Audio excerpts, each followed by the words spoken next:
Okay, evening. So today we're going to cover another aspect of spatial model. We're focusing on spatial index, but before that, we'll also introduce how do you run a spatial query in a real system. Basically, we use MongoDB as an example. Okay, before the actual content, just a little bit on administrative thing. So next week, there will be a quiz. So that's our second quiz. It's paper-based. It covers content from week 7 to week 11.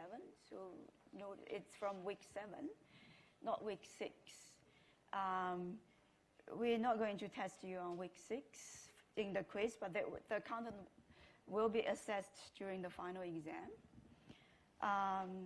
It's paper-based, same to the previous one, and it's 50 points in total that you can achieve. So the format is very different to the first one. It's mostly short answer questions, but there could be a little bit like multiple choices, but majority are short answer questions. So the organization of question is also different. It's basically topic-based, not like scattered around. So we basically test on 3 big topics. That's also the reason why we didn't really put week 6 in it. It's a relatively small topic. So basically like 3 questions. 1 question on key value storage system, another question on graph storage system, and another question on spatial data model. So those are the big questions, and within each big question, there will be a few small questions. So the question basically organized based on the topics. And also, you will be asked to read and write queries. So in some of the questions, some of the sub-questions. Another difference is we're not making 2 different versions, so there's only 1 version, so we need you to be tested on the same time, which is the Tuesday evening, 8 to 9 p.m. So basically, if you're attending Tuesday labs, you just go to your own labs to do the quiz. And for Wednesday ones, you will do quiz here, and we will publish the seat allocation in advance, so you will know where you should sit. But it happens on Wednesday evening. And there's no regular tutorial on week 12, as usual. Okay, any questions? Right. If no more questions, we will just move on to the lecture content. Yeah, so first we'll see example of like running spatial query in a real system, which is MongoDB. MongoDB implements like some spatial query features. It's maybe not as comprehensive as those provided by like commercial relational database systems, but still it's a good way, so you can practice some at least. So let's see how MongoDB actually represents spatial data. So it's still using JSON, and just as like MongoDB basically store everything in JSON, and they have some. But for spatial data, it's not like it's like customer-defined one. So the system actually, you have to follow certain format. It's called GeoJSON object format to be recognized as like a spatial object.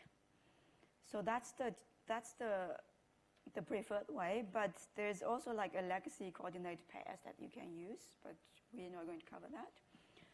So the GeoJSON data basically assumes like Earth-like sphere, and the order coordinate is like the longitude and latitude. So it will calculate distance in a round surface, not on a flat surface.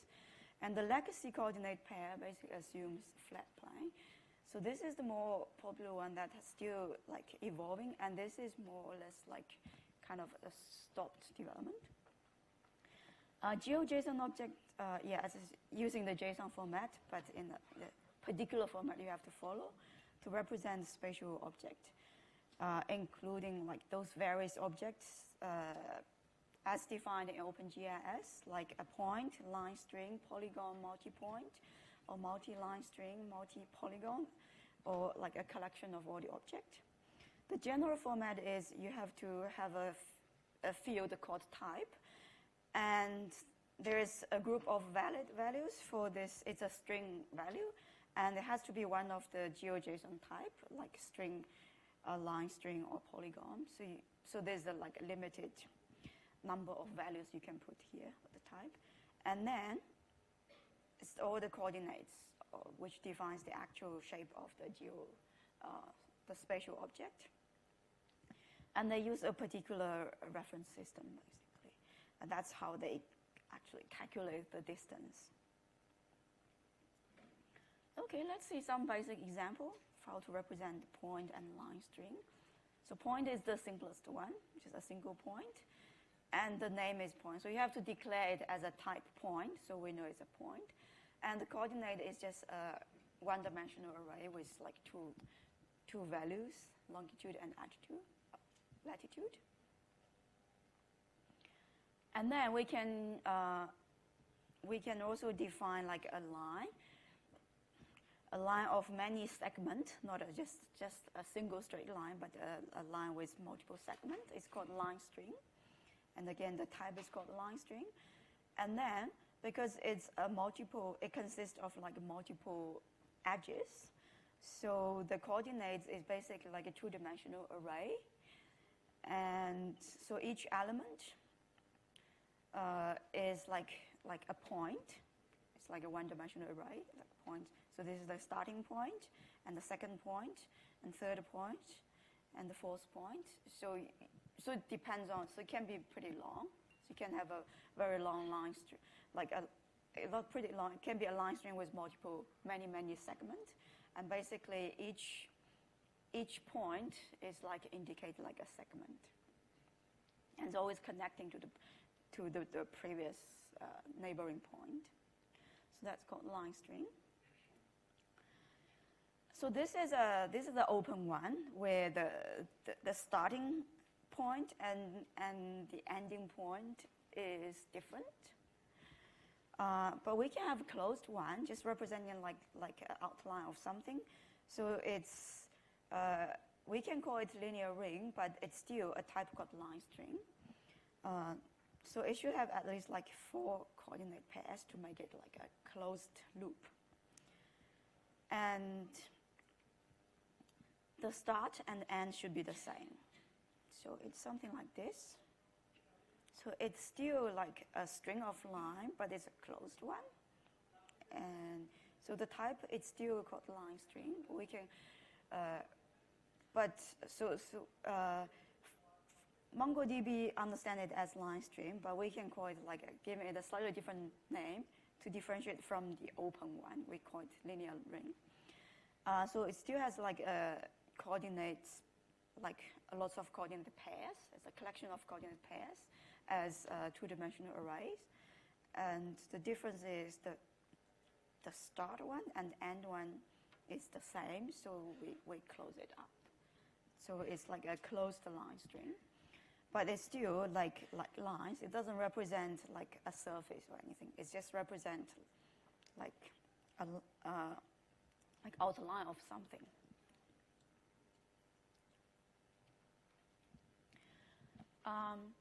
So if we want to represent a two-dimensional surface, not just a line, but also the surface, like so it has like internal areas. So this is we use regardless like how many edges or point it has. So we use a simple type to represent it. It's called polygon. So it can be used to represent like a triangle, rectangle, pentagon, or even polygons with more edges, or more sides. And it can also represent shapes with holes in it. So the polygon basically consists of multiple linear rings. Could be just one. That means it's just a surface without hole. And it could be many linear rings. In that case, the first one represent the outside shape, and all the others represent like holes inside the surface. And MongoDB will when you try to insert, will check if it's a valid one. So all the others need to be actually inside. So if you define something that's outside, it won't be accepted as like a valid shape. Okay, so as usual, the type is called polygon. And then the coordinates, because it represents one or many linear rings, so we need 3 dimensions now. Because the first dimension, so this is like representing the whole surface. And then within it, there are multiple linear rings. So each linear ring is like a 2-dimensional array. So the first represents the outer shape, like this one. So starting from 0, 0 to 3, 6 to 6, 1 and end to 0, 0. So that's the outer one. So if it could be just finished here. I mean, okay, it's a 2-dimensional like surface, like a triangle surface. But if there are extra ones, then these extra ones always represent something inside it, like a hole. So this is like a hole inside it. Okay, another triangle. It could be like a rectangle or a pentagon or other multi-sided like polygons. And it can have multiple holes in it. So polygon is pretty flexible, and the coordinates is like a 3-dimensional arrays.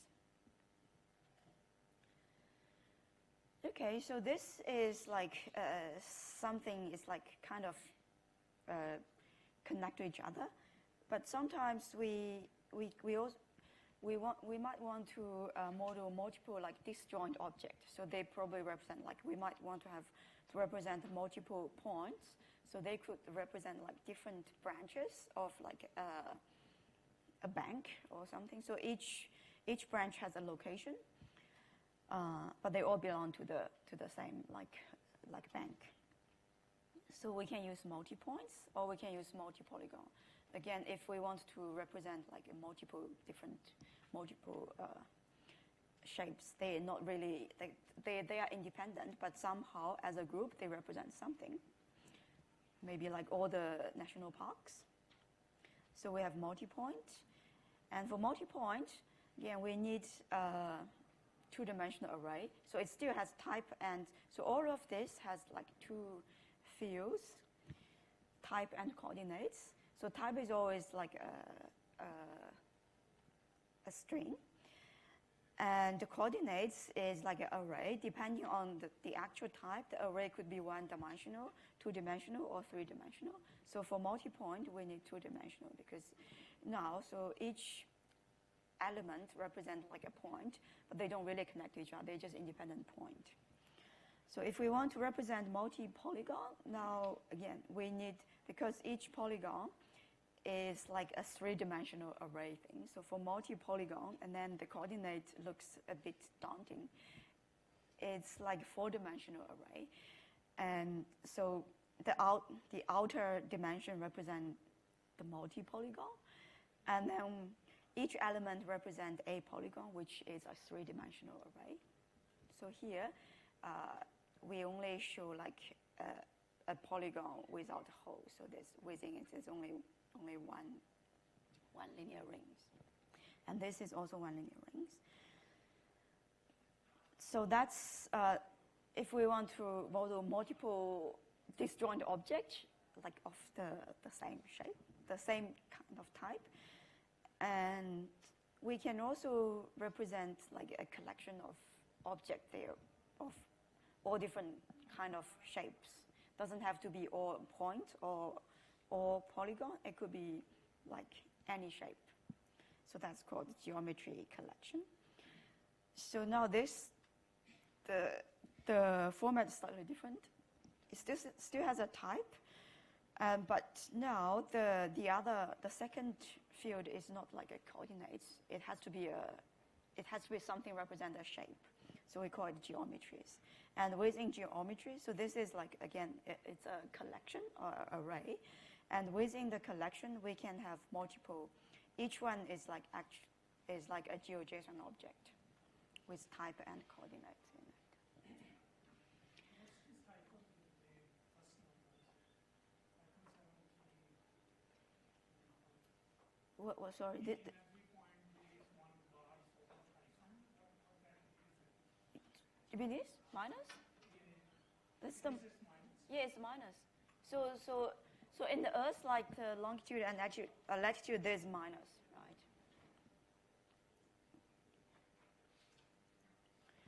Okay, so these are the objects that we can represent in MongoDB. So what sort of query you can run?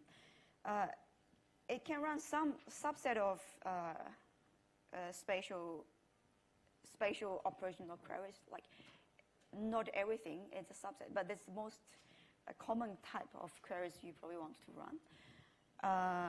One is like near or near sphere. So this is so basically this is like given a point, we want to find all the object that's close to the point. So it's like the nearest neighbor queries. Like find all the parks or restaurants within certain distance of a particular, like a given point. So this is a pretty common type of queries you want to run. And then we can run like geo within. So like given a shape, not given a point, but given a shape, and find all the, like object contained in the shape, like included in shape. So it could be like if the shape represent a county or represent like a particular area, like a university, and you probably find maybe all the ATM machines within the university area. So that like the geo within. And then there's another one called geo intersects. There has a few limited others, but not a lot. Geo intersect is like find all the object intersect with a query shape.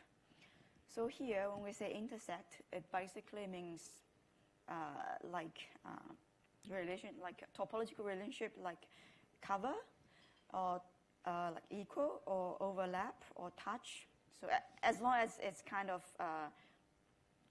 intersect like a shape's boundary, or interior or exterior is considered as intersect. So it's a pretty general definition of intersect. So including all those cover, equal, overlap, touch that we learned last week. So to be able to run this, we do need to set up index called spatial index. So MongoDB supports two types of index, but again, we only, if it's on a sphere, if we put all the object in a like a round shape sphere shape, so this is called a 2D sphere index. So it supports all these queries. So basically, if we have something like this, so this is our collection, and we insert a document. The document contains one field representing geospatial object and a few other fields, just regular field, like the name and category. And this is the field, and the value of the field is of GeoJSON objects. It has a type, it has a coordinate. And then we can create index on those fields, and we can, if we want to run geospatial query, we need to create index on the field with representing geospatial object, and this is how we create. We specify the field name and also specify the type. So kind of like how we create a text index, because it's not like a regular index. You need special. All regular index is organized as like B tree, but like text index needs a special way to organize it. So when we create it, we have to specify it's a text. And similarly, for spatial index, it has a different way to organize it, not like a regular B tree or B plus tree. So we have to, instead of specifying like a 1 or -1 to indicate the order, so we need to give it a name saying this is This is a very special index called the 2D sphere. Okay, so how does MongoDB implement this? It doesn't really have many documents about it, but we managed to find some from like research papers and MongoDB's own blog post. So it doesn't use the typical spatial index that we're going to cover next. It comes up with its own customized way to index a spatial object. So it tries to combine something called discrete global grid and also B+ tree. So that's what they use for the normal index. So it still looks like a B+ tree, but so in normal B+ tree or B tree, and the index entry is the values occurred in the database, right? So the low level, like at the leaf, it's like index entry consists of the actual values in the database. But in MongoDB, when they use B tree or B+ tree in spatial index, the index entry is actually not the values already in the database. Instead, it's actually the values that covers the whole globe, like the whole Earth. So they basically use the grid to divide the Earth into many cells, and they divide it into multiple levels. So some are more refined, others are more coarse. Like this is a grid, it's more coarse, it covers larger space, and this is more refined, like more fine-grained, and it covers smaller space. So it has quite a few levels. And then all of this becomes like index keys in the B+ trees. And then, so if there is like an object in this cell, so that object will be basically, so this index key will have a pointer to the object. And there could be a lot of index keys with no pointers to actual object, because they try to cover everything. So they relying on like they're having like a finite, quite definite surface, which is like the Earth. So they can break it down into multiple cells and then just index them. So this is from a research paper trying to build an artery on it, and also from their own blog post. Okay, so that's index. So how do we run queries? So this is a simple example. So in the lab, you will hear a lot more ways. So it's kind of similar to so the overall format, it's similar to running a regular queries, but we just have different operators. So here it's still like if you want to run like a find query, and it's still, you have to specify the collection, you have to indicate it's a find, and then within the find, you need to have your first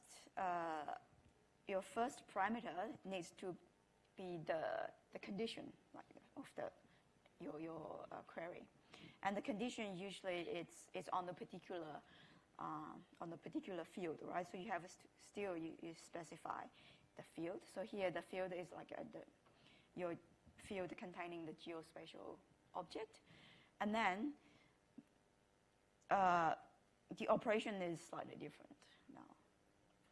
Well, the operation is you have to use the predefined operation. Like if this is the geo-intersect queries, so you define the operation as geo-intersect.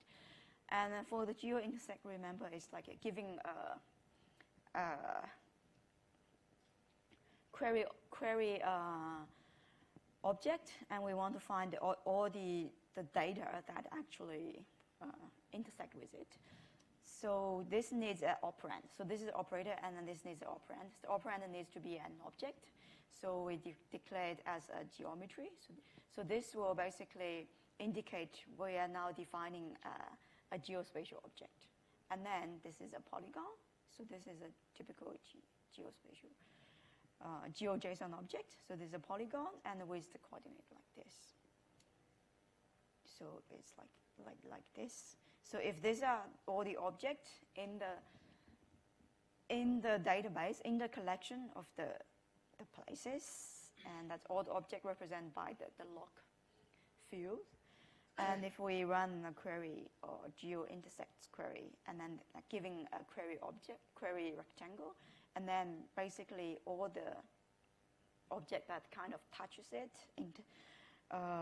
overlap with it, or it's like kind of intersect with it, will be returned. Basically the point, which kind of is at the corner of it, and then this line string which touches the edge of it, and then also this rectangle will be returned. These are all considered as like intersect. And you will see a few more in the lab, and you will also see how the index is actually used in different queries. Okay, so that's a real system with spatial queries. Now let's move on to why we need indexing for spatial objects and what typical index structure we can use. But of course, if you don't want to use those ones, you can come up with your own one like MongoDB did. Okay, motivation. So just a little bit revisit on the file organization and index basics. So remember, any disk-based storage system basically stores data in files, right? So each file occupies some physical space in the actual disk, right? And usually the files are pretty big, and only part of the file will be read into memory during read or write operations. So the part that contains the data of interest. Usually you don't read the whole file because they're pretty big. And files, they are organized into fixed size disk blocks. And a single file usually contains multiple blocks. They might not be next to each other because it depends on the file system, how they allocate the available blocks to a particular file. But there's a way to indicate all these blocks belong to this particular file. So there are fixed size disk blocks, like 4K in NTFS, or usually like for normal file system, like the file system you use in Windows or Linux, the block size is pretty small, like 4K. But there are file systems which manage pretty big blocks, like HDFS, that's distributed file system. So the block is pretty big. So anyway, so big or small, so the block, usually, each block may contain like a few actual data record, and they are the basic I/O unit. Like when we load the data in the memory, we load the blocks. We can load one block or multiple blocks depending on where our data are located in. So the index are also stored as file, right? Because we need to persist them. So they are stored as file. And they also consist of blocks. And usually they're much smaller than the actual data file. And most of the time, we load the whole index in the memory. So we build we load all the index, and then we build a memory tree, which is correspond to the disk-based trees. So load it as whole in the memory, so we can search them efficiently. And this is basically used to decide which block of the data file needs to be loaded. So the index can tell us, okay, the data you're looking for could be in this block or in that block, and then you don't need to load other blocks. So this will minimize the I/O cost. So let's see what typical spatial operation looks like. If these are spatial object, and that's the actual locations in the space. So there's like a typical one is like if we want to find all the rectangles that intersect a given rectangular query range, like this. So we know that those objects located pretty far away from the given query, we shouldn't really load them because they're so far away from this, and there's no point. There's very highly unlikely they're going to intersect with this one. So we basically want to find a way to filter out all these ones that they're pretty far away from this, and only load like the object contains nearby spatial things. The load block contains like nearby object. Okay, so this kind of suggests that, okay, because all of this, we have a lot of spatial objects. They need to be stored on the files, and they stored in like disk blocks. And if we want to optimize a spatial query instead of optimize other queries, and we really want to group the group record based on the spatial location. So it's like we want the spatial index to be the clustered index. All the others are not. So we want to store record based on the spatial index. So naturally, when we decide which record goes in which disk block, we want to put like a nearby object in the same disk block, right? So this is like an example way.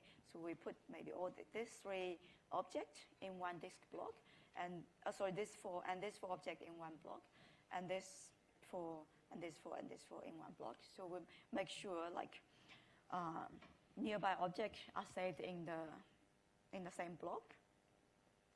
So when we load one disk block, we load kind of object close to each other. So this is suppose each storage block hold up to 4 objects, and we might organizing storage block in this way to minimize the number of blocks retrieved. Now, to be able to have some idea which disk block represents which area in the space, we need to have index, right? We need to index the storage block. So we don't really index those individual, we can index the storage block. So we can use the block bounding rectangle. So here, it looks like there are lots of margins, but that's only for visual benefit. But usually the bounding block is like the minimal bounding block. It should be really connected to the edge. So we create index using each block bounding like minimal bounding rectangle, MBR. So suppose it's like this, and it's this, like this. So this is the minimal bounding rectangle of that, and that's the purple one, and that's the blue one, the red one, and that's the green one. So each storage block has like has an index entry, and the value is like its minimal bounding rectangles. Now, if this is loaded in the memory, and we can actually compare those ones with the query rectangle and see which disk block can be filtered out. We compare this bounding rectangle with the query rectangle. So this is like, if this is a query rectangle and these are the bounding ones, so by just do a simple rectangle comparison, we can know that only these 3 blocks contains possible result. These 2, we don't need to worry because the minimal bounding block doesn't really intersect with it. So all the object won't be intersected with the query ones. So which means we only need to read these 3 blocks to find the result. So now suppose the index is held in one disk block, like how many blocks need to be read to answer this query? So here is like 4 blocks, right? So 1 block is like the index one, and then the 3 blocks is like the decked blocks. So in total, we need to read like 4 blocks, 4 disk IOs. And then how many rectangle like comparison operation needs to be carried out? So here we have we basically have 5 index entries representing the 5 disk blocks, like the bounding rectangle of the disk blocks, and we have a query rectangle here. So if we do not really organize this in any particular way, so basically we have to compare this with every one of these, right? So in total, like 5 of them. So we need to compare.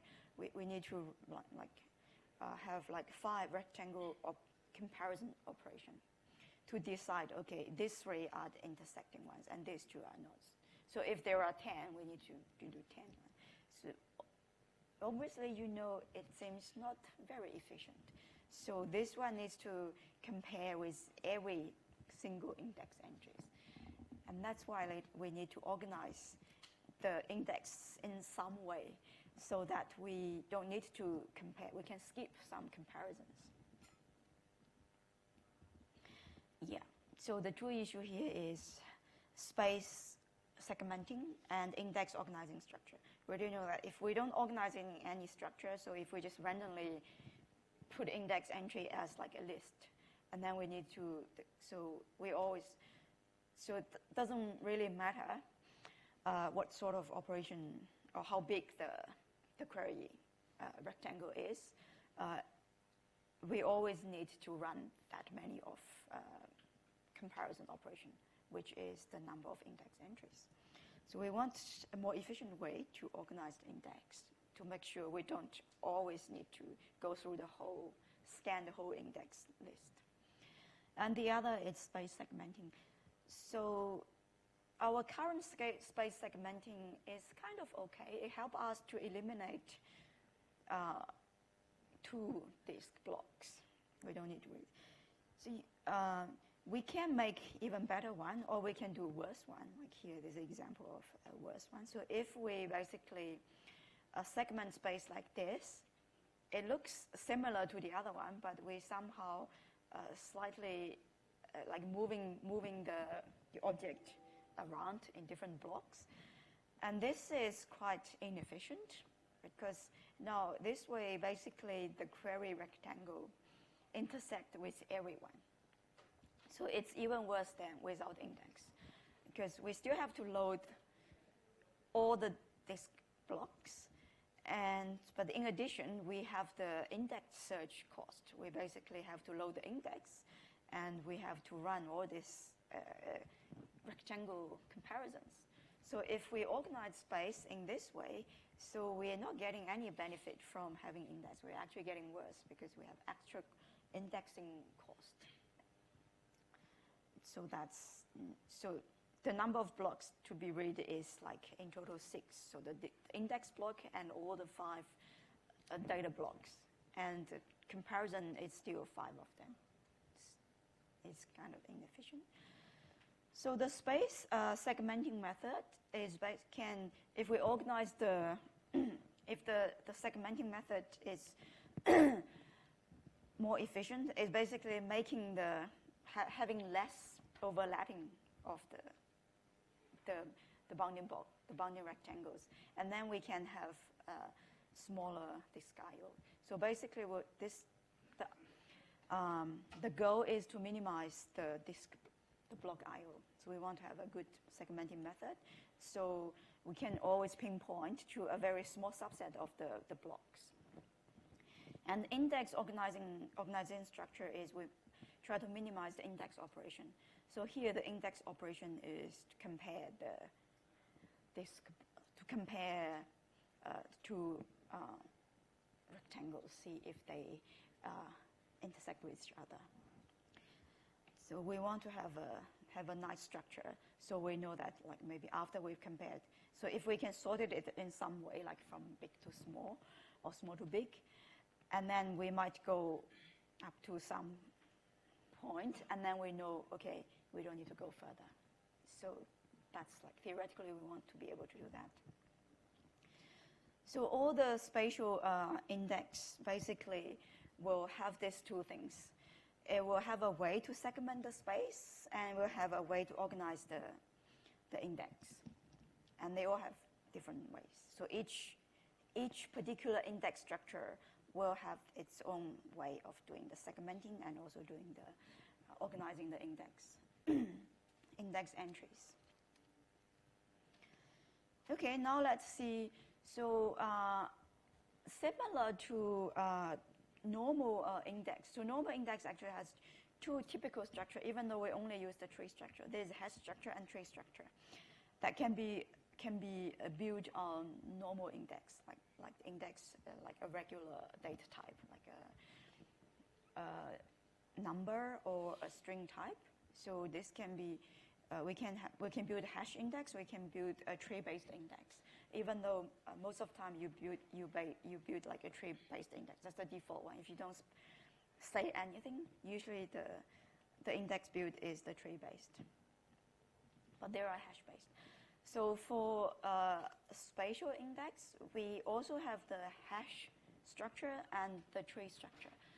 And it actually has a few other structures because spatial is like has quite a few dimensions. So people come up with a few others. So we're going to cover only one of them called space filling curve techniques. And also similar to the normal index structure, the tree-based one is still the more popular ones. It's more versatile. And all the others, they are kind of more specialized in certain type of data. But the tree structure, some tree structure is more general. But let's see a hash structure. So general hash index, what does general hash index structure looks like? So we've seen hash this and hash that a lot, like hash partition or hash index. So they all have some similarities. So what is general hash index structure looks like? So it's like, first we have like a bucket array of size B. So it's an array of bucket, and each bucket of a certain size, and the size basically represents like how many date record you can put. So each bucket basically is like a block, disk block that can hold records, and there's like a kind of how many records you can hold. So it's like this.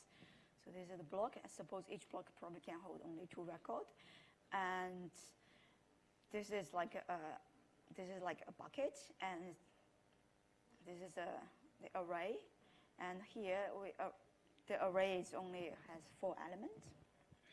So this is B is the array size, not the bucket size. So array of size B is like here is like size 4, only hold 4 elements, but we can increase it.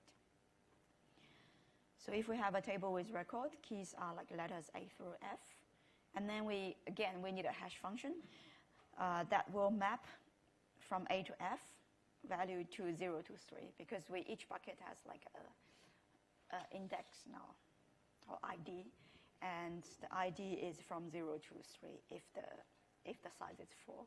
But if the size is 10, it will be from 0 to 9. So we have a kind of the size needs to be predefined, like we known it, and then we can do the hash function to map whatever key data type values to a number between 0 to like B minus 1. And then if that is the mapping, and then this basically tells you, okay, which record goes to which bucket. So this record has a key of value D, and hash is 0, so it goes to this bucket. And this too goes to this bucket. So eventually we have D comes here, and CE record goes here, and B goes here, and A and F go here. That's how it.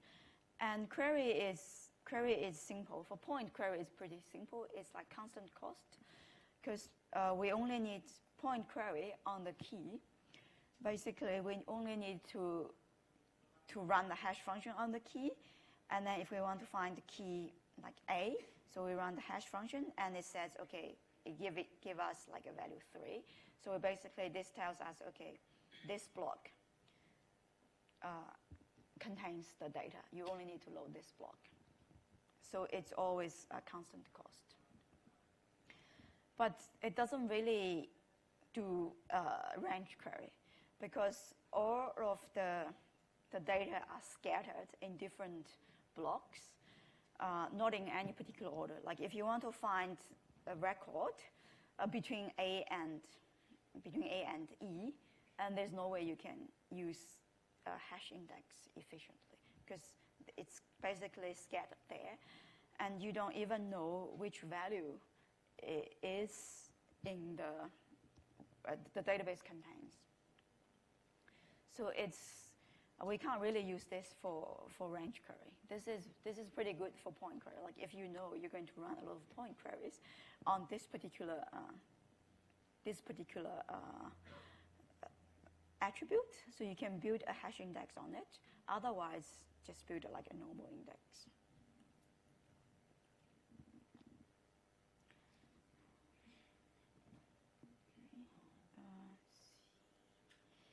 I think I'll give you 10 minutes break, and I will continue with like how do we build hash structure with spatial data.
this is pretty not bad.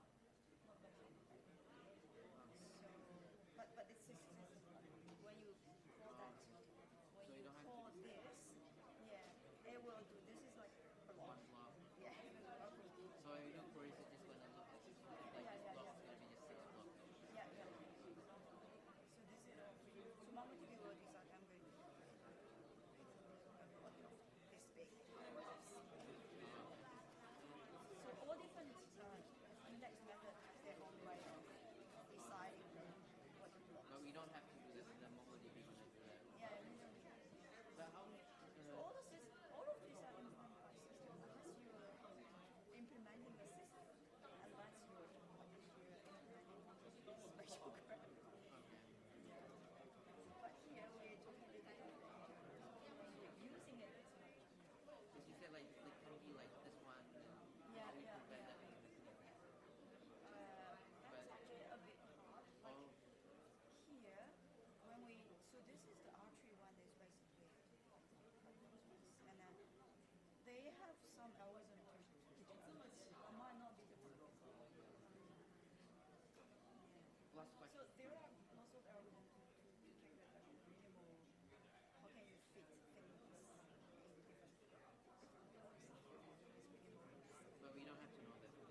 Okay, can you come back to your seat? So we will continue with the indexing, index structure for spatial data. So let's see how do we adapt the hash principle in a spatial object. So first, remember, so for any spatial, like indexing method, we need to worry about two things. Like, first, how do we segment the space? And then so we can group like space object together and then save them in the same disk block. And second is how do we organize the index keys? So here, the name of the hash-like index structure for spatial model is called grid file. And the space segmenting method, basically, it has lots of lines. So it tries to divide each dimension of the space into different stripes and using like grid lines. And the number of grid lines in different dimensions may vary. It all depends on the location, like the distribution of the data. And the spacing between adjacent grid lines in the same dimension also can be different. So everything is basically determined by the data. And the index, so why we think this is, or why we call this like a hash-like index structure, because the index is organized using hash-like structure. And the space region is like bucket in the hash table. But because it's usually multi-dimensional space, so the hash table is not like a single dimension, it's actually multiple dimension, and usually like 2 dimension. We use 2 dimension as example. So that's the grid file in 2-dimensional space. It's much easier to understand than higher dimension. So this is particularly good for indexing point data, and for other like more 2-dimensional like surface data, it's not that good. It's more for point. So if this is our space, so usually we have to remember this. We need to have a coordinate system, right? We need to declare like what's the like maximal coordinate values we can have, and then this will give us what idea of what the space looks like. So this is our space, and that's all the data, like the point in it. So now we assume each disk block can hold up to 2 records. So which here we have 7, so we need at least 4 blocks. And so the segmenting is basically it's like we draw lines along the dimensions, along the x-axis or along the y-axis. So this is x equals 12 line. So we segment it into like horizontally into 2, like the left and right. And we can draw some line here. So by drawing these lines, so this is a relatively random. You can put a line here as well. So we segment the space into like 7 areas, rectangular areas.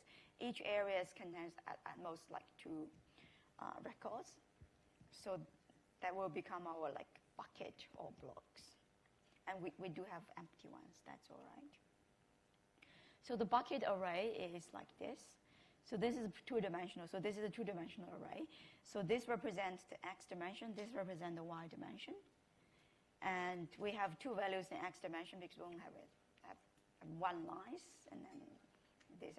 And we have 2 lines on the y dimension. So we have like 3 values. From 1 to 12, this is 12 to 20, and then there's 1 to 4, and 4 to 14, and 14 to 4. And then this is assuming we give each like it's like a pointer or name, so we get A, B, C, D, and these 2 are empty. So this is how we put them there. So like this is A, this is C, this is B, this is D. And this is just like a pointer. It needs to point to the actual disk block. So this point to a disk block, which contains these 2 records, and that's another. And C is this one. Well, D is this one, B is this one. So this is like a two-dimensional bucket array. And so if it's three-dimensional, that will be three-dimensional. It's really hard to represent. So this is the visual representation of the grid files. So how do we store the whole thing in computer so it can reconstruct this? So this is the index organization. This is the segmenting method. And again, using this index organization, if we're looking for like maybe a point, like given a point, I want to look for it. So and the point has like a coordinate, right? And then we can easily find out which bucket covers the points. So visually seems pretty easy to understand. So how do we store all this information in computer effectively? So index structure uses something called grid directory, and it consists of two parts. One is just like a dynamic d-dimensional array to store the bucket locations, so to store those ones. And then another structure to store, basically one is storing the cells of the table, the other is storing the headings of the table. What's the row represent, what's the column represent. So this stores the cells, the bucket location, and this one called linear scales. It's a set of D one-dimensional array to store like the grade file, grade line locations. It's like the heading of the tables. So if we have something like this, the D-dimensional array for bucket location here we have, because the space is 2 dimensions, so and then our bucket is 2 dimension, like table. So our here is like 2-dimensional arrays. And each dimension basically, so here just represent the row, right? And that's the second row, and then the third row. So, and the first row we only have like a null, and then a B, and then there's A and D, and then there's C, and then should be followed by a null. So that's represent the cells, but we also need to know what is the headings. Like, so the first cell represent what axis value, and second cell represent which x-axis value. So this is, then we need to have like D one-dimensional array. So D is like, again, depending on your space dimensions. Here our space is 2 dimension, so we need to have 2 one-dimensional array, and this is called linear scale. One represents one for each dimension or each axis. So x, we have the minimal value, we have the maximal value, and then we have the actual line here, which is x equals 12. For y, we do the same thing. I think actually we need to reverse it because when we do the bucket location, we reverse y, so we should be 20 to 0. So we have 1, we have 4, we have 14, and then we have 20. So that's like the indicate the lines. By using these two structures, it basically represents this table cell value, and also tables headings values, the columns and the row headings values.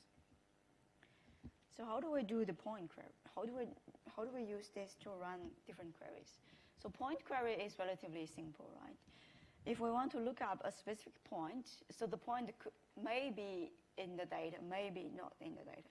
So this is relatively simple because now we just need to load the grid directory, and then we reconstruct the table, 2-dimensional table.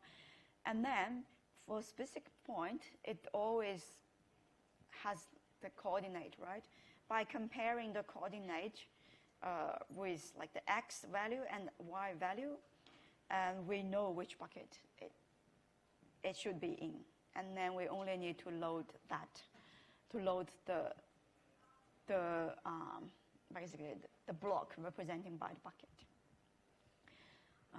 Then we can find out if the point is there or not. So that's relatively simple and straightforward. The grid file can be used for range query as well. So that's different to the normal hash structure. So this can be used for range query. It's like range query is something like this, giving a surface like a rectangle, and we want to find maybe all the points that within the area. So again, that's relatively easy to answer, and it's pretty straightforward. So we still load this, and because for the query rectangle, it also has its corners coordinate, and by looking at its corners coordinate, we can easily find out which bucket actually interact with it. Here we will know this 3 bucket interact with it, right? And then we only need to load these 3 disk blocks, because this one doesn't have anything, that's fine, and this one doesn't really interact with it, so it won't contain any potential data. So we don't need to load this. We only need to load these 3 ones. But we may have to evaluate many candidates, so all candidates in those buckets needs to be evaluated. Okay, so all of these are relatively straightforward. And another type of query is not that straightforward. It's called nearest neighbor. So like if first given a point, we want to find the nearest neighbor, and sometimes it's could be nearest a single neighbor, could be nearest like up to 5. So that's all called nearest neighbor queries. So this might look straightforward, but it's actually not. So first, it's still, we have a point, and we can find the bucket, or the space region where the point belongs to, which is this one, right? So all point there would be candidate. We need to evaluate. But I particularly draw the point here to indicate, okay, that's not all you should evaluate, because here the point is at the very, very edge of the space, right, of this block. So actually, this is more close to it, and it could be something here or something here. So we may have to load adjacent bucket to look for other candidate. And it looks like we only need to, because in the 2-dimensional space, it only has 3 adjacent bucket. So seems doable, not that complicated. But again, that's not the whole story. It really depends on how the space is segmented. Here, it looks like for this particular simple example, it looks like we only need to check this. Or actually, not 3, so we have to look at, not 3. It's like all the surrounding ones, more than 3. So you need to look at this, and if there's something when you look at this, and there's something when you look at this. So that's all adjacent ones. So the adjacent ones is a finite number, but sometimes if the shape is much longer in one dimension than the other, it's like if the data is not really distributed very evenly among the space. So if it's always like along a single dimension, and then you might have to have a lot of lines on that dimension. Like if the data is kind of clustered around here, and then we might need to have a lot of lines along this dimension, and we have very small space. And then in that case, it's likely we might find like maybe a point here, which is which might be the closest, like the nearest neighbor. So we may need to load buckets that's not really adjacent, but maybe it's like adjacent to its neighbors. So nearest neighbor is a bit hard to implement in this setting.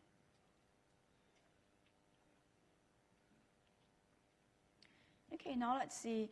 Another thing we want to evaluate if a particular index structure is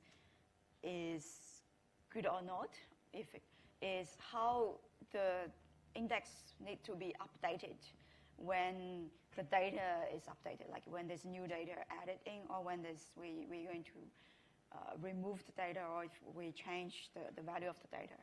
So would that actually make a lot of change in the index structure? Does it easy to change it? So if it's really hard, then maybe it's not a very good index structure. So let's see how the index structure needs to be updated if we add some new data to it. Do we need like a global update or just like local changes?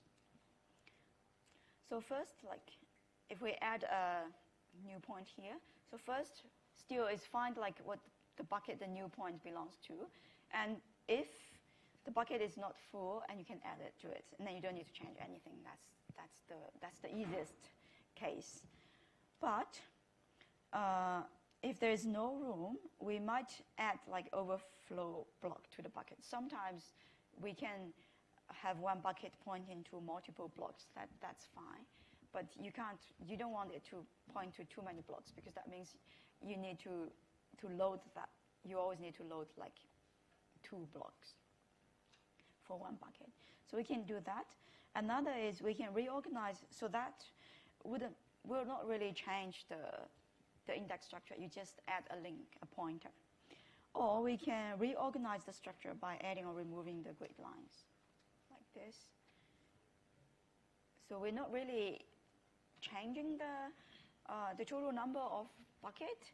We're just moving the line down. So now make sure, now we put it here. So this still has 2, and now this one has 1. So that's relatively local change. So all the rest, basically you need to update the scale, right? And you also need to update that the dynamic n-dimensional some cells value needs to be updated. Only this particular cell's value, all the rest don't need to be changed. Now if we add another thing here, so now making this has 3, and we probably need to add a line here. So how do you decide whether this is a better way or the other is a better way? There should be algorithm for that, and then usually the system will implement. So that's the hash structure. Now let's see tree structure. So there are many variations. You know that there are many ways to organize trees. And so similarly, in a spatial model, we can have different type of trees. Like here, I only so in this course we only cover 3 types of trees. But actually, there are more. There are KD trees, quad trees, or R trees. And R tree is the most popular one, the more flexible and more general type. But we'll see a few others. So what is KD tree? So the full name is K-dimensional search tree. So it's a generalization of the binary trees to handle multi-dimensional data. So binary tree is like the tree, each node has at most like 2 branches. So this is still, each node has at most 2 branches, but each node might represent values at different dimensions. So that's why we call it a K-dimensional tree. So with, again, it's pretty good for point data, not that good for other data. So basically, how do we segment data? It's still, we split the point set alternatively by x coordinate and by y coordinate. So this has more structure now. So the grid file, you can kind of have flexibility of splitting maybe y 3 times and x just once. But this is, you always split them alternatively, so in relatively the same number of times. So if we split by x coordinate, it's like split by a vertical line, and then has half of the points left or on, and then half right. Split y is like a horizontal line, has half the point below or on and half above. So KD tree, similar to like B tree, it has memory version and disk version. And they look similar, but then the internal node and the leaf node will represent different things.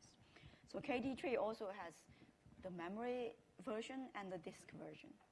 So if you learned some, the data structure courses might cover the memory version of KD tree, classical one.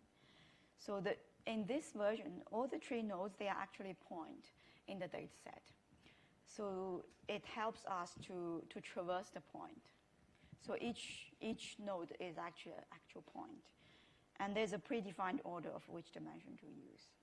So like we might start with x, and then go to y, and then go to x. So if we have a point set like this, and with order point, and if we want to start from x, so usually we find a point that might find a point that will split the set equally based on the x values. Like here, P2 is a good candidate, so it has like 3 on this side and 3 on the other side. So that's the good candidate. And on this side, we need to split again. So P4 is a good candidate. So we split until there's only a single node. So it will segment the space into 2 halves, and each half has a single point. And here, now we pick P6, and then it has P7 and P3 on each side. And the KD tree basically looks like this. So because this is the first point that was used to split the space, and then we got P2 here, and P2's left child is P4, and its right child is P6, and P4 has 2 children, P1 and P5, and also P6 has 2 children, P3 and P7. So that's the classical KD tree. So that's if we want to organize the points in memory so that we can traverse them easily, and we can also like find a particular point easily. So this is more effective than like a linked list, because it has both dimensions. So this memory tree. So the disk-based one, like if we want to use KD tree as index, so then the interior node, they don't really represent any point or any data, because all the data needs to be pointed at by the leaf node. So the internal or interior node, they only have one attribute. Basically, it's a dividing value for that attribute. And then the pointer to the left and right children. And again, we alternate the attribute. So it could be the first is x, and the second is y. And the first is x value, and the second is the y value. And the leaves will be the blocks holding all the record. So the segmenting method is still, if we decide to start from x, then we need to find a good x value that will separate the point on x space relatively even. So here we can do x equals 12. So we got 4 here, we got 3 there, relatively equal.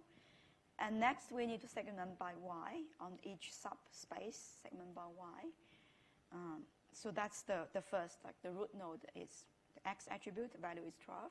And this represents all the nodes. This represents the space smaller than 12, space bigger than 12, smaller than or equal to 12, and then space bigger than 12, greater than 12. And then here, because we want to segment space like each with 2 points, so we can put like y equals to 5. So that's our interior, second level interior node. And so we can do something here. Of course, we can do something there, but we decide to do it here. And basically, that's all we need to do. We segment the space into 4 different areas, and each area contains 2 records. And it can, so now, these are the like leaf nodes represent the blocks containing the actual record. So that's the KD tree, and the way to use KD tree is just like how you basically query any trees, like you traverse and query trees. So that's KD tree. Another tree index is structure is called quad tree. This is a relatively a bit weird structure. So this is the only structure that doesn't really depends on the data. So it's kind of like the MongoDB one. It doesn't really matter what sort of data you have. We're going to segment the space in the way that I predefined. So this is also following that line of thinking. So it doesn't really look at the data or the distribution of data. It will basically knows the space, like the whole space, like the minimal value for all different dimensions, and then use that to segment the space, regardless of what data looks like. So each interior node basically has exactly 4 children, representing the 4 quadrants. It's normally like a square or rectangle of the underlying space. So if this is our underlying space, and the root node is always the one that's at the center. So we'll divide the space into 4 equal. So it's similar to like MongoDB, separate into like the coerce cells. So at the center, and then separate into 4 equal subspace.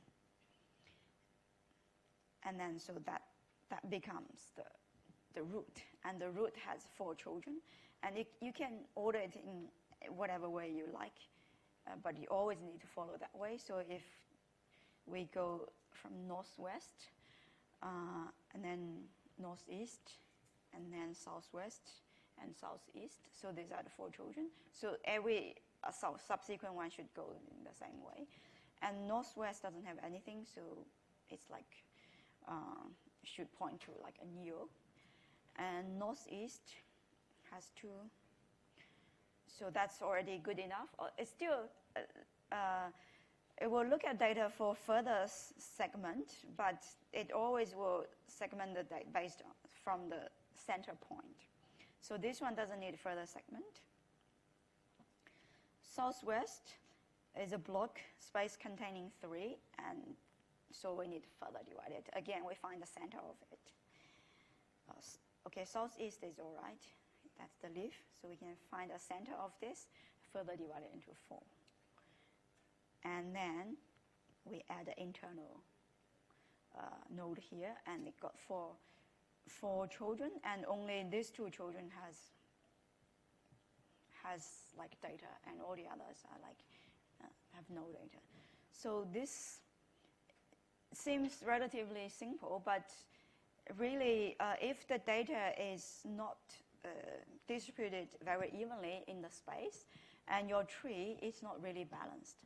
Like KD tree will be pretty balanced. So the way KD tree is organized will make sure it's pretty balanced. Like you don't really have so all the branches will have similar height.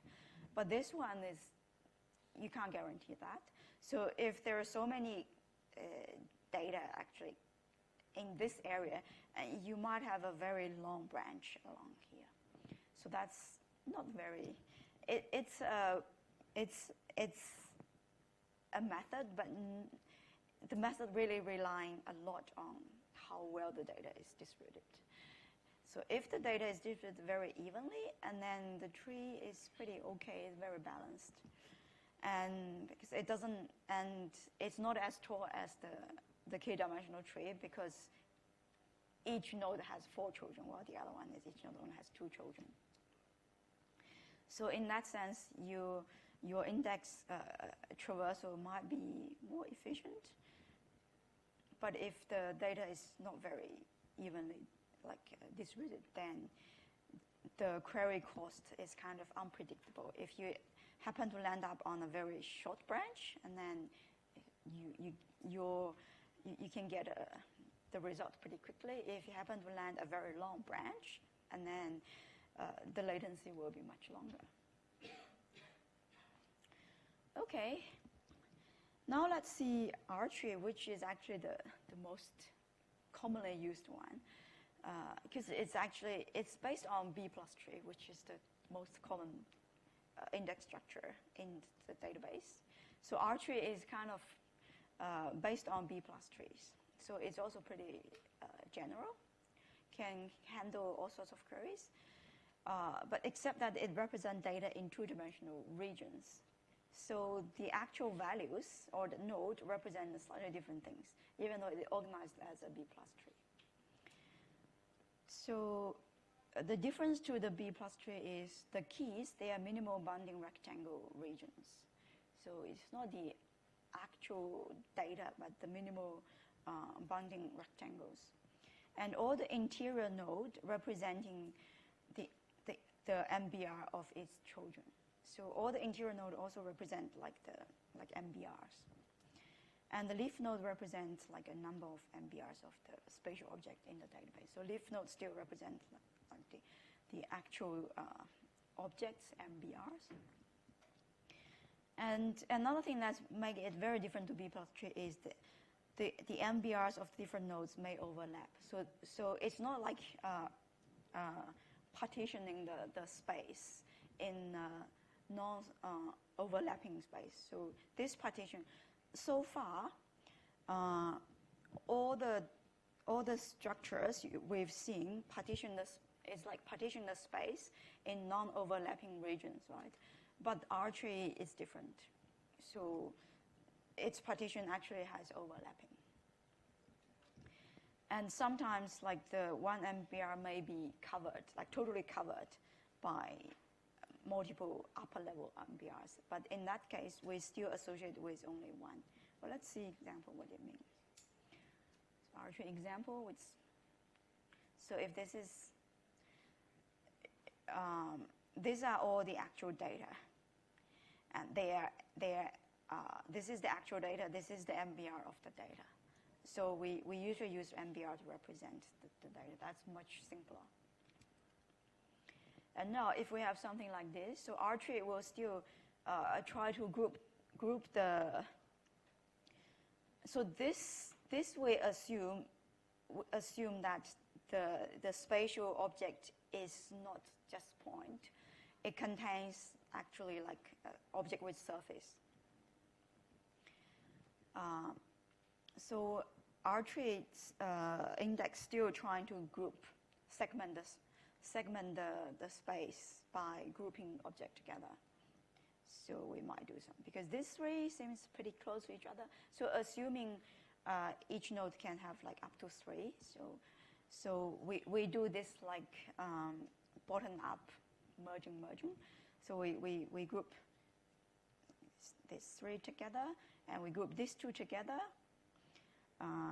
We group, because they are kind of close to each other, and we group these 2 together, and we group these 2 together, we group these 3 together. So this is like the first layer of clustering, and this is our segment. And you can see actually they overlap a lot.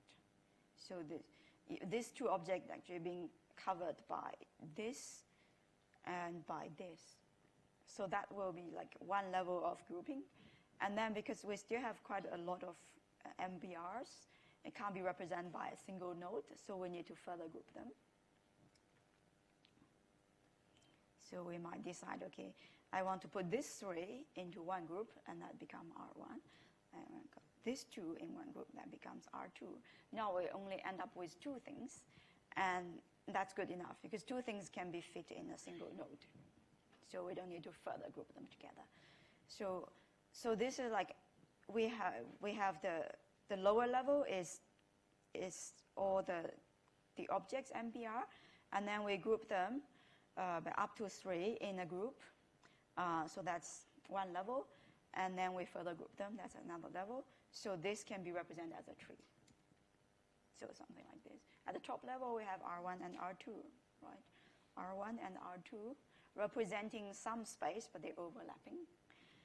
And R1 had 3 children, as 2 children, R3 and R4. Actually, R3, R4, and R5, 3 children.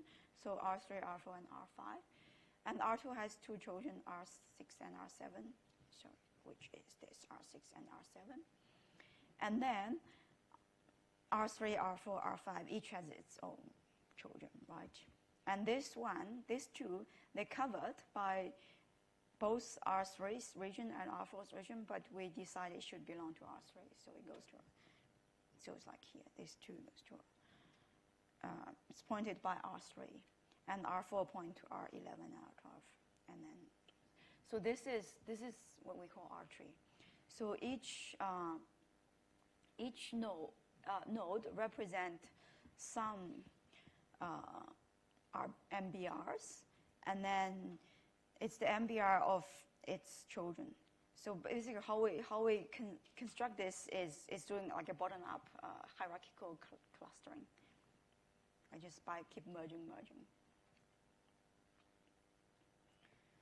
Okay, so the operation on R tree are most similar to B plus tree operation. Again, we try to make things pretty balanced, and we will insert something, and it might change the local tree. And the search is similar to the B plus tree search, but the difference is that B plus tree usually, for all the tree search, you just most likely you go down one branch for the index query. But this one, a search you might need to examine like several siblings because of the overlapping things. So for instance, if there's like where am I queries, like giving a location and find out which data region or regions the points belong to. Like probably you get lost, you want to find out, okay, which street you are on or which suburb you are in. And this is like where am I query. So what does this, it start from the root, something like this, and then find like subregions that contains P, which is the query point, right? Because each subregion is like a rectangle. So and checking if a point belongs to a rectangle is relatively simple, right? So you can always find subregions like containing P. So there could be multiple ones. So if this is a data region, that's fine. We can return that's our candidate. Otherwise, we have to recursively search it until we reach a data region. And if there's no subregion actually contains P, and then we return that P is not in any data region. So that's relatively simple. But we do probably need to examine like multiple siblings. In particular, if it's like a range type of query, like if we want to find all the queries, all the object intersecting with a query rectangle. This is a query rectangle. So we go through like R1 because R2 is totally not really intersecting this at all. So we go from the branch to R1, which contains R3, R4, and R5. And we need to check. So R3, because it actually intersect with this one, right? So we check R3 and then we find something. And that's not all. Usually for B plus tree, you only need to go through one branch, right? Because they're all totally like, they're non-overlapping. But here it's not. So both R3 and R4 actually are overlapping with this one. So we need to go back and then check. So we find R8 and R10. And then we need to go follow R4 as well.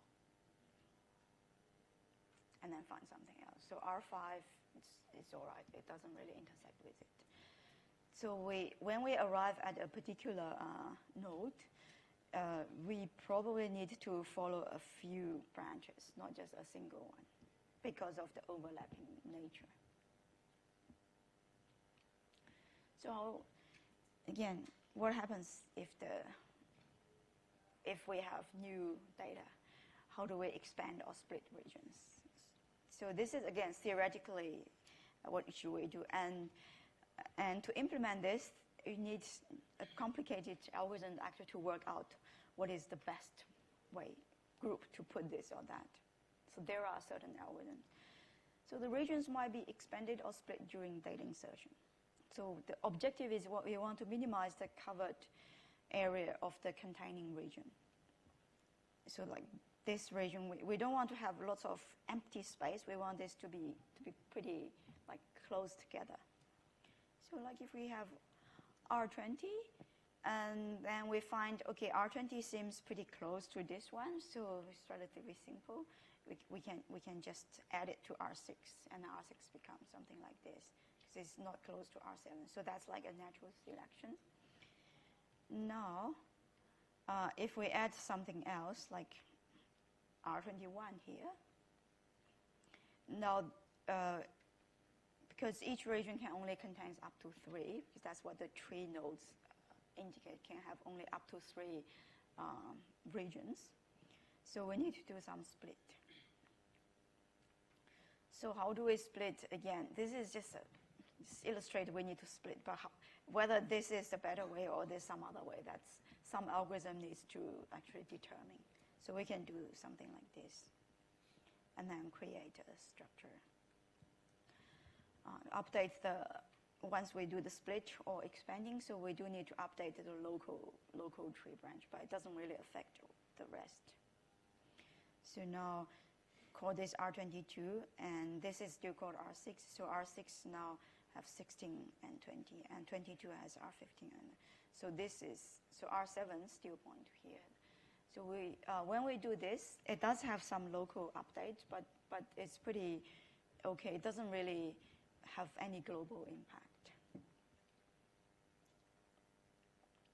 So that makes our tree actually a pretty good candidate for like generic spatial queries. Okay, now let's move to the very last technique. So that's a very special one, only applied in spatial data. It's called space filling curve techniques. And we'll see one of the, actually there's so many such curves. They have very nice mathematical properties, but we will only see one of them. The idea is we want to convert multidimensional data as a single dimensions. Once we have a single dimension, then we can order them. Right? A single dimension is just like some number, and then we can order them easily. And so the idea is we want to make sure that the relative locality of the multidimensional data are still preserved. We're pretty sure that we can't preserve 100%, but we want to preserve majority of them. So it's like placing all the points in space in some order or a curve. So once we have the order, we can connect the point from like the smallest to the biggest, and then we get a curve. So that's why it's called space filling curve. So there are many ways of ordering point. So one is like this. So if we have point like this, so we can draw a curve like this. So these two, they are connecting to each other, and they get adjacent numbers, and these two are also connecting to each other, and they also get numbers like one after another, and also this pairs.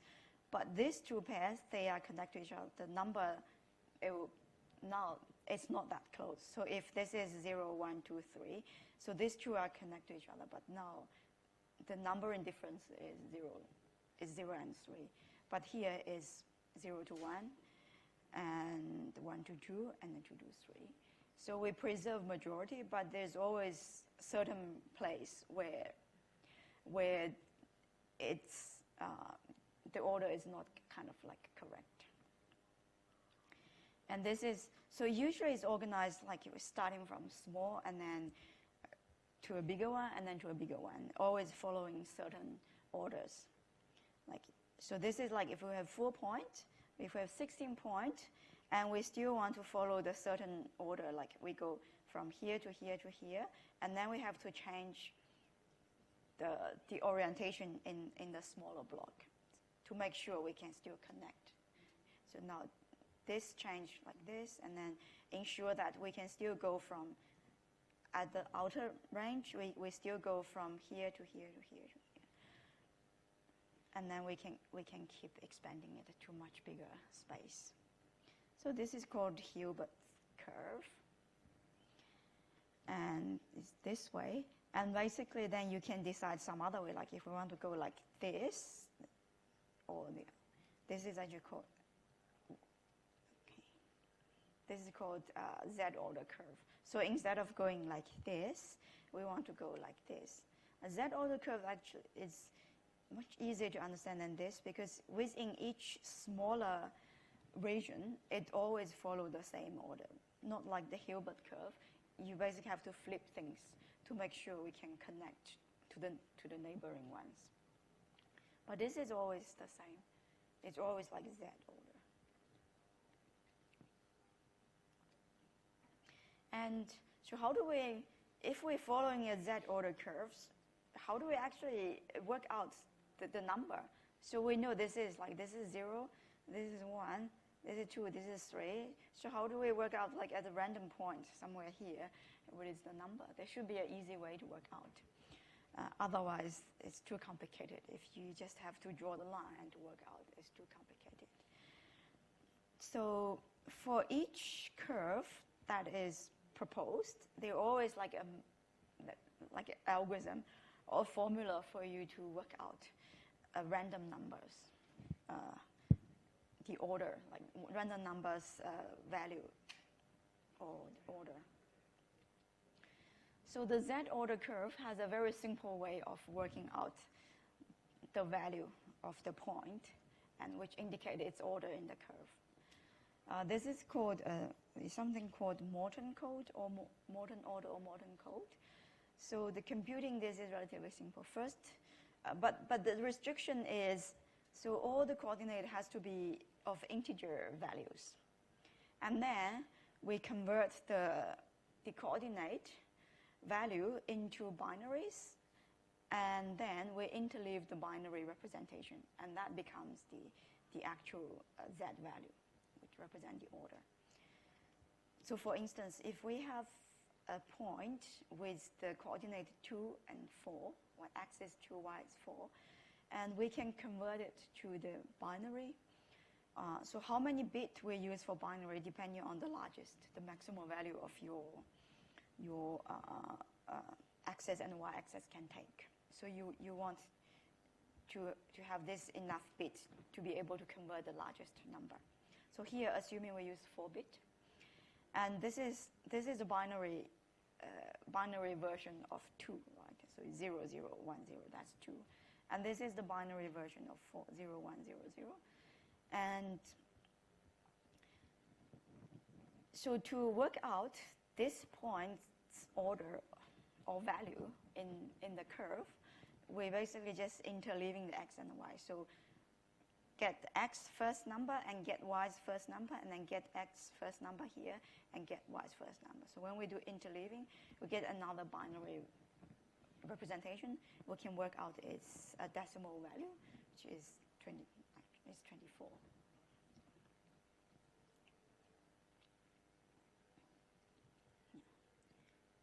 So the level 1 is like if we only have four point.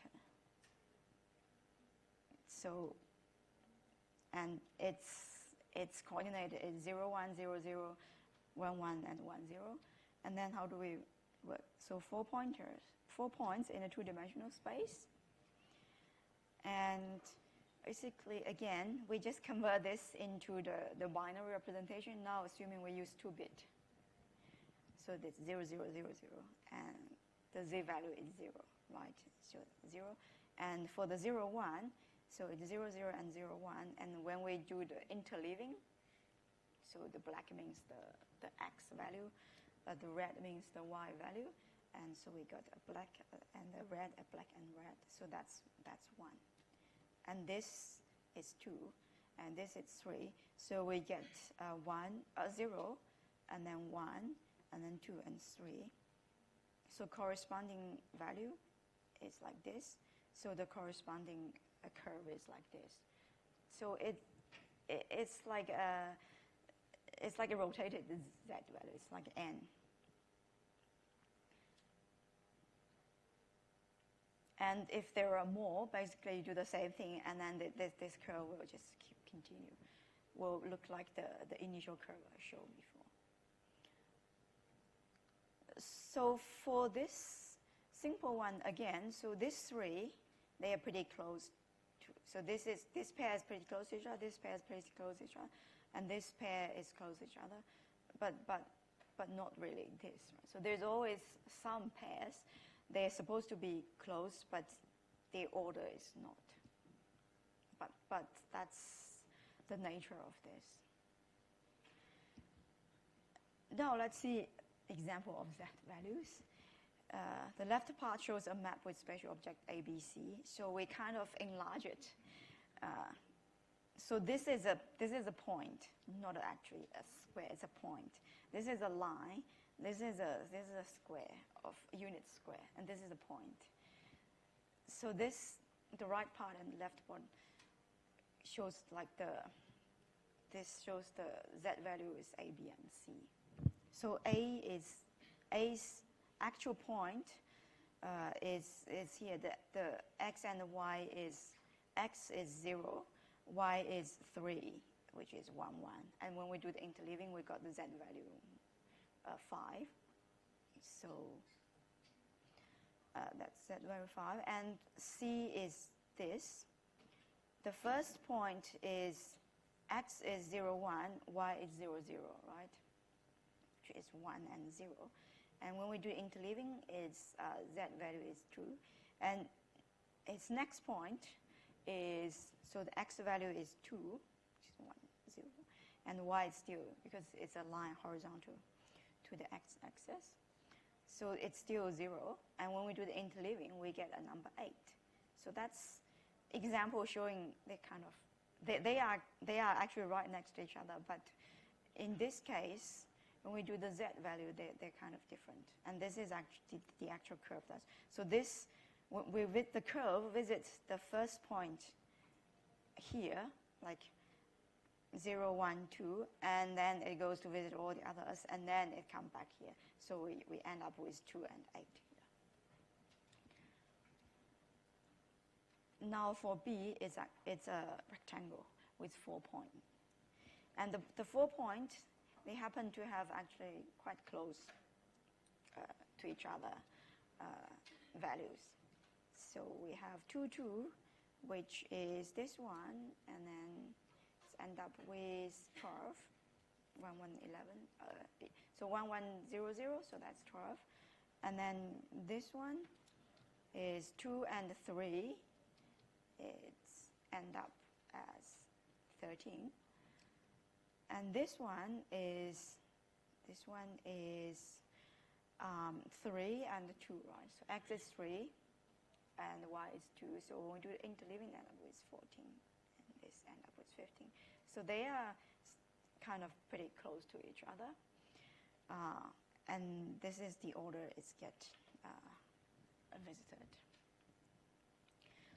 So how do we use this Z value? So usually is, you convert those into Z values, and then you create like a B tree structure, and then to index those Z values, and then use normal B tree structure to do the index query, index-based query.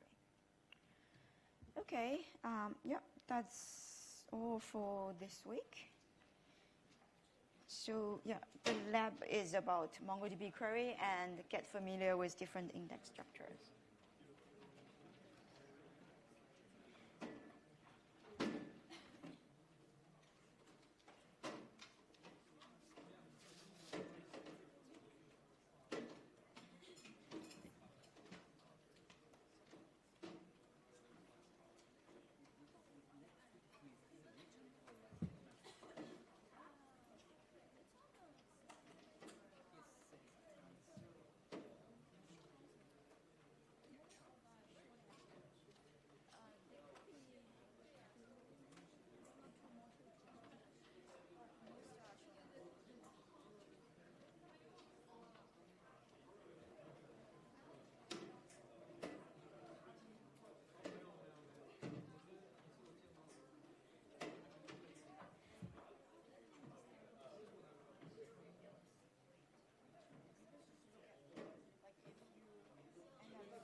about the filter set from last week. It's where I last part, and I just didn't quite catch all of it.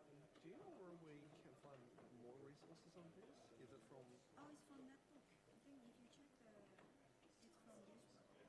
Okay. Do you know which chapter? It should be the chapter. I think it's in chapter. It should be. I don't remember which one. It's one of these chapters. So about the next week, can we from week 1 up to No, week 7. oh, it's time for